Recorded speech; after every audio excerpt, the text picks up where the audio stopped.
तो main part of the chapter अब start होगा। पर्पस क्या था चैप्टर का? Comparison between India, China and Pakistan. तो they said that before comparing the three countries, China और पाकिस्तान के बारे में थोड़ा सा पढ़ तो लो। इंडिया के बारे में तो पढ़ रहे हैं हम स्टार्टिंग से, बट चाइना एंड पाकिस्तान के बारे में थोड़ा सा इंट्रोडक्शन दिया गया। अब comparison, comparative study India, China and Pakistan. Having studied a brief outline of the developmental strategies of China and Pakistan, let us now make a comparative study of the three countries in terms of population, growth, sectoral development and other development indicators. Demographic indicators. Comparison. Let us compare some demographic indicators of India, China and Pakistan. Estimated population 2015 data, China 1371 million, तो 137 crores, 131 crores और 18.8 crores of Pakistan. Population का comparison है. This is 2015 data. Book में जो है annual growth rate, this is very very important, ये learn करना पड़ेगा। इंडिया 1.2, चाइना 0.5, पाकिस्तान 2.1, बहुत हाई है पाकिस्तान का पॉपुलेशन का growth rate. Density per square kilometre, number of people per square kilometre, India 441, China 146। China की पॉपुलेशन है हाई, लेकिन उनका एरिया भी बहुत हाई है। डेंसिटी इंडिया में कहीं ज्यादा है, तो density number of people per square kilometre, India 441, मतलब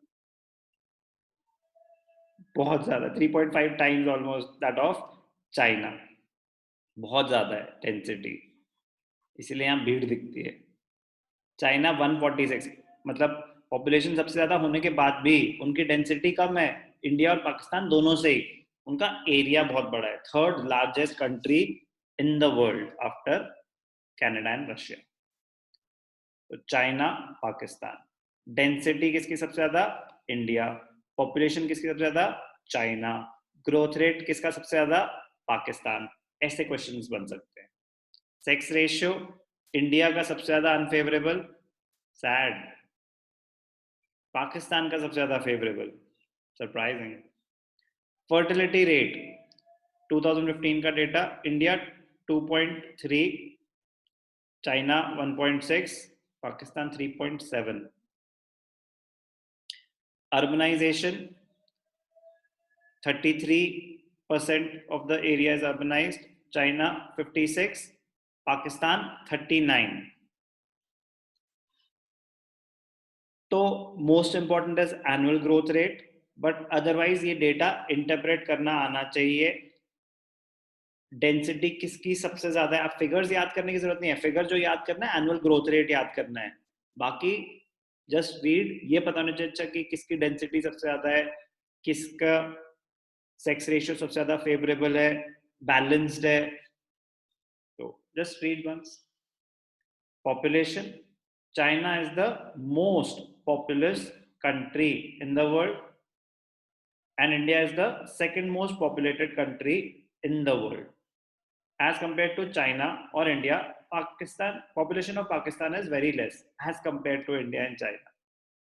If we look at the global population, out of every 6 persons living in the world, one is an Indian and another is Chinese. Out of every 6 persons, the total population of Pakistan is very small and accounts for roughly about 1/10 of China or India. Roughly. Growth rate of population, I repeat, ये बहुत important point है। China, though China is the most populated country, but its annual growth rate of population is the lowest, 0.5%, as compared to India and Pakistan. The reason, very very important, what was the reason behind the low growth rate of population of China? The reason is one child policy introduced in China in the late 1970s. Important है, इसके बारे में आगे जाके पढ़ेंगे कि अब one child policy नहीं अप्लाई करते. It was introduced in 1970s, but that played a major role in the low population growth rate of China. Very, very important. Very, very important. One child policy. One child policy of China has successfully reduced the growth rate of population and provides a better health service for women and has reduced the risk of death and injury associated with pregnancy. However, ध्यान से देखना, बहुत important point, drawbacks of this policy. Very, very important. However, this policy has some other implications also. अब अगर एक ही बच्चा होगा, दो बड़े उनका एक बच्चा, दो बड़े उनका एक बच्चा, इस हिसाब से जब रेशियो आगे बढ़ेगा तो जो ओल्ड एज पीपल हैं वो कहीं ज्यादा होंगे और जो यंगर जनरेशन है वो पॉपुलेशन का स्मॉलर फ्रैक्शन होगी.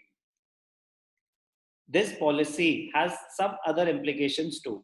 For instance, after a few decades, there will be more elderly people in proportion to the young people in China. This will force China to take steps to provide social security measures with fewer workers. जो senior citizen है उनको financial support, social security support provide करना पड़ता है, pension, gratuity, medical insurance, वो एक अलग ही burden होता है. और जो यंगर जनरेशन है that is majorly part of your work force. कहते हैं वर्क फोर्स हमारी कम होती जाएगी चाइना की और burden, financial burden due to social securities of elderly वो बढ़ता जाएगा. तो वन चाइल्ड पॉलिसी का बहुत बड़ा ड्रॉबैक है, तो इसीलिए उससे विड्रॉ करना शुरू कर दिया. अब उस पर ज्यादा फोकस नहीं होता कि one child, no, not any more. Density of population. China is the third largest country in the world area wise and growth rate of population is lowest in China as compare to India and Pakistan. As a result, density of population of China is the lowest, 146 persons per square kilometer, as compared to 441 persons per square kilometer in India and 245 persons per square kilometer in Pakistan. Important है ये point भी. we normally लगता है ना density तो सबसे ज्यादा China की होगी. no, ऐसा नहीं है. population सबसे ज्यादा है, yes, but because वो third largest country है और उनका ग्रोथ रेट 0.5% है, इसकी वजह से डेंसिटी उनकी लो है. इंपॉर्टेंट है ये पर.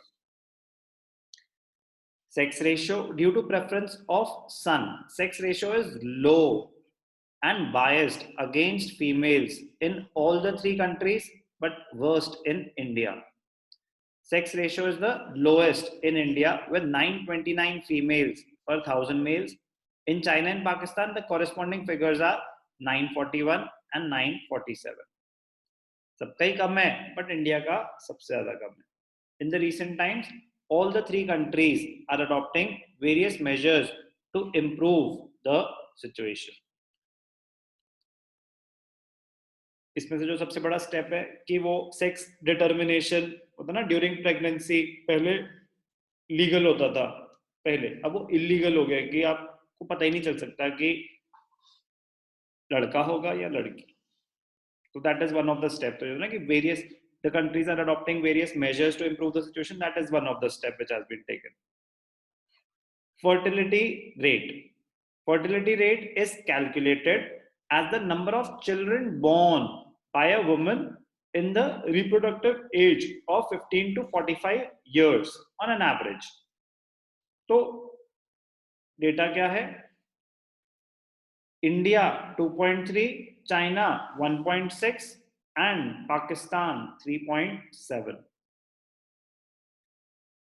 तभी growth rate of population Pakistan का सबसे ज्यादा है. Since the introduction of one child policy, the fertility rate in China has fallen from over 3 births per woman in 1980 to approximately 1.6 births presently. 2015 data. Fertility rate is the highest in Pakistan and India comes second among these three. Urbanization is the highest in China at 56%. India and Pakistan, for India and Pakistan, corresponding figures are 33% and 39%. India का urbanization rate सबसे कम है among these three countries. तो ये क्या थे? Demographic indicators. Okay. Next है growth indicators. Growth indicators, let us have a comparative study of the three countries in terms of growth, GDP growth and sector growth.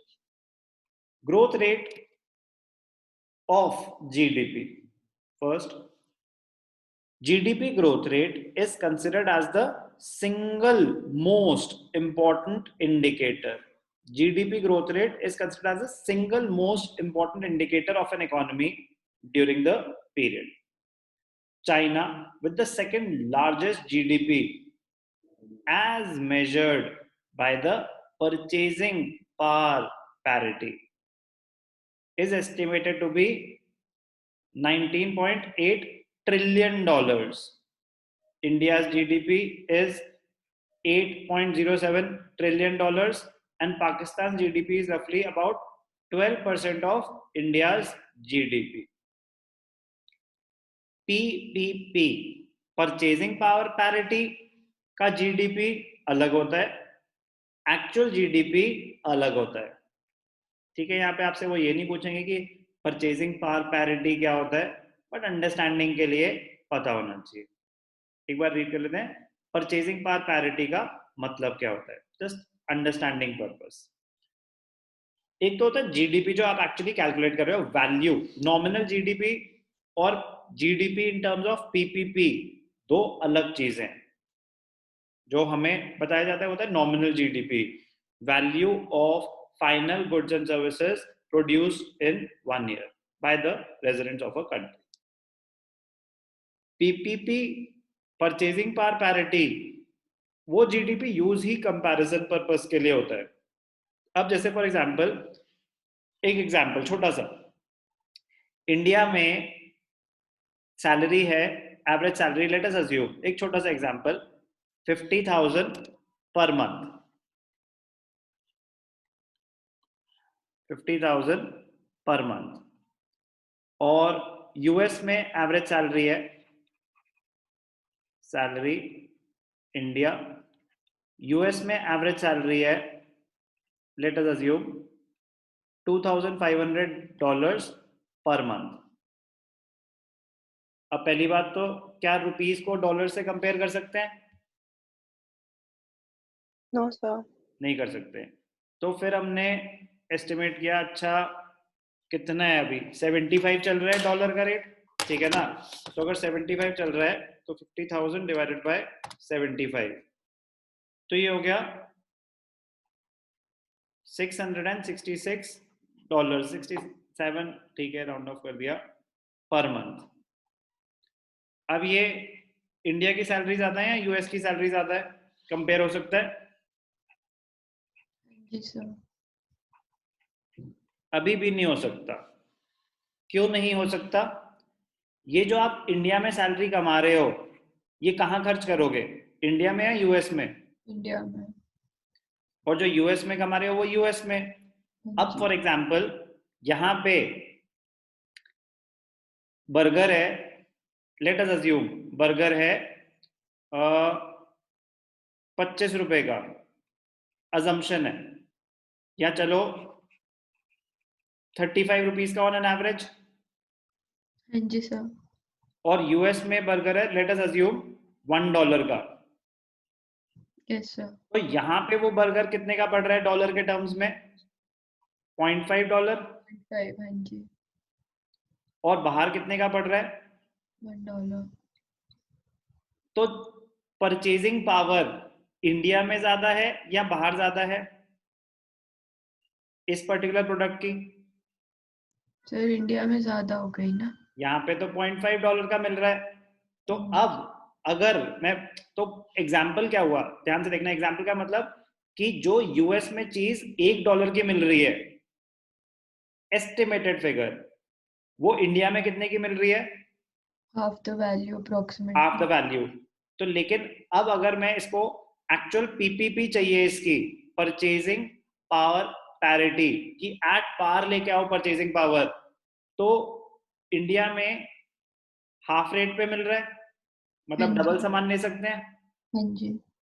तो अगर मैं 667 into 2 कर दूं, तो 12, 13, 20, 13, $34 approximately, yes sir. Rounding off हटा देते हैं। तो ये हुई income yes sir. In terms of purchasing power parity. है अभी भी यूएस से कम, लेकिन इसको इससे कंपेयर करेंगे ना, तब कंक्लूजन ड्रॉ कर सकते हैं। अगर हम पहली बार 50,000 को 2,500 से कंपेयर नहीं कर सकते, क्यों नहीं कंपेयर कर सकते? क्योंकि ₹1 है, $1 है। कह रहा चलो ठीक है, कह रहा अच्छा रुपीज को फिर डॉलर्स में कन्वर्ट कर दो। तो 50,000 को डॉलर्स में कन्वर्ट करा तो आए $667। तो क्या $667 को 2,500 से कंपेयर कर सकते हैं? नहीं सर अभी। हाँ जी। नहीं इसको कर नहीं सकते, कर वो हो गई। कह रहे नहीं, उससे ट्रू पिक्चर नहीं आएगी। कह रहे क्यों नहीं आएगी? कह रहे इंडिया में जो इनकम जनरेट हो रही है वो तो इंडिया में स्पेंड होनी है, और यूएस में जो इनकम जनरेट हो रही है वो यूएस में स्पेंड होनी है। तो परचेजिंग पावर कैलकुलेट करो इसकी। कह रहे वो कैसे कैलकुलेट करें? कह रहे कोई भी एक कमोडिटी ले लो जो कॉमनली कंज्यूम होती है, उससे देखो कि वो इंडिया में कितने की है, यूएस में कितने की है, उससे कन्वर्ट करके आपकी क्या निकलती है? Purchasing power parity. थोड़ा सा आइडिया आया कि पीपीपी और एक्चुअल नॉमिनल जीडीपी में क्या फर्क है? हाँ जी सर। तो पीपीपी तो प्योर कैलकुलेशन है, वो कोई एक्चुअल जीडीपी थोड़ी ना है, वो तो यस प्योर सर। कैलकुलेशन है। कहाँ यूज होता होगा?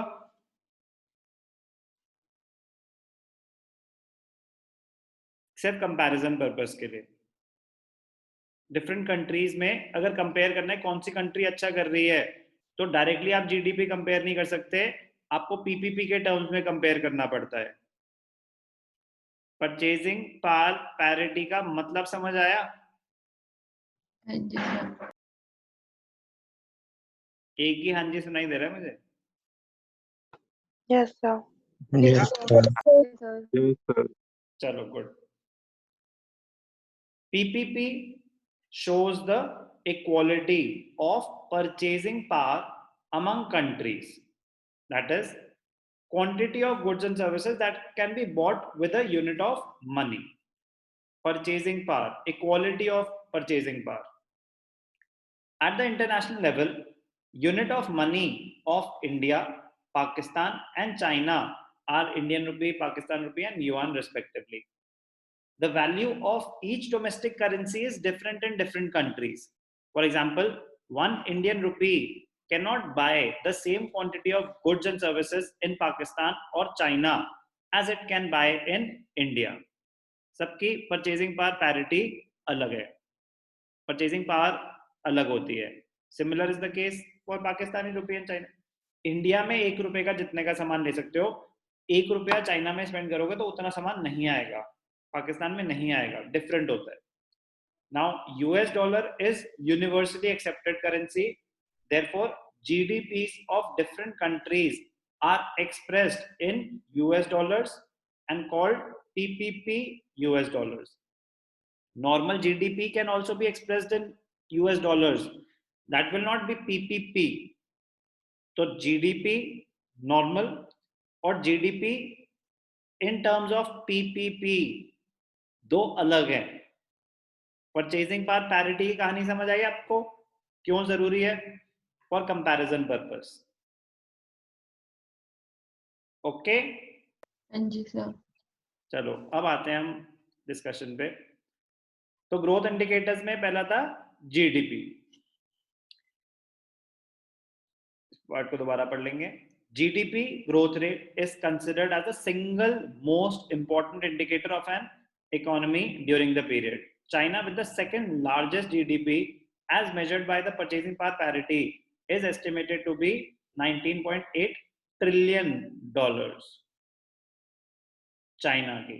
India $8.07 trillion. अब कुछ सोचो ना कि ये रियल जीडीपी नहीं है आपका. क्यों? क्योंकि जब इलेक्शन हुए थे लास्ट, तो टारगेट था मिस्टर मोदी का कि इंडिया को $5 ट्रिलियन इकोनॉमी बनाना है. किसी को याद है? Yes sir. उनके मैनिफेस्टो में था कि $5 ट्रिलियन बनाना है. तो ये तो ऑलरेडी 8.70 ट्रिलियन है, और वो भी 2015. तो this is not the actual GDP, this is GDP in terms of PPP. Okay, PPP अलग होता है. Okay sir. यस. ध्यान रखना, that is purely for the purpose of comparison in terms of purchasing power. Pakistan is roughly about 12% of India's. When many developed countries were finding it difficult to maintain a growth rate of even 5%, China was able to maintain a near double-digit growth for more than 2 decades. Annual growth rate of GDP 1980 to 1990, India 5.7%, China 10.3%, Pakistan 6.3%. But last 4 years, India 6.7%, बढ़ गया India का. This is up to 2015. Pakistan का गिर गया political instability, military tensions की वजह से. China का गिरा है, लेकिन गिरने के बाद भी बहुत बड़ा है, ज्यादा है. Okay, during 1980, China was having a double-digit growth of 10.3%, Pakistan 6.3%, India was just 5.7%. During 2011 to 15, there was a drastic fall in China's growth rate from 10.3% to 7.9%. Pakistan also met with a drastic decline in growth rate from 6.3% to 4%. As per some scholars, reform processes introduced in 1988 and political instability were the main reasons. So reforms introduced and political instability were the main reasons behind fall in the growth rate of GDP in Pakistan. India recorded an increase from 5.7% to 6.7%. Okay. एक बार इतना read कर लो, page 16 तक read करो, उसके बाद आगे जाएंगे. ऐसा ना हो ना कि मैं बोलता रहूं और आप डिलीट होता रहे. Read till page 16.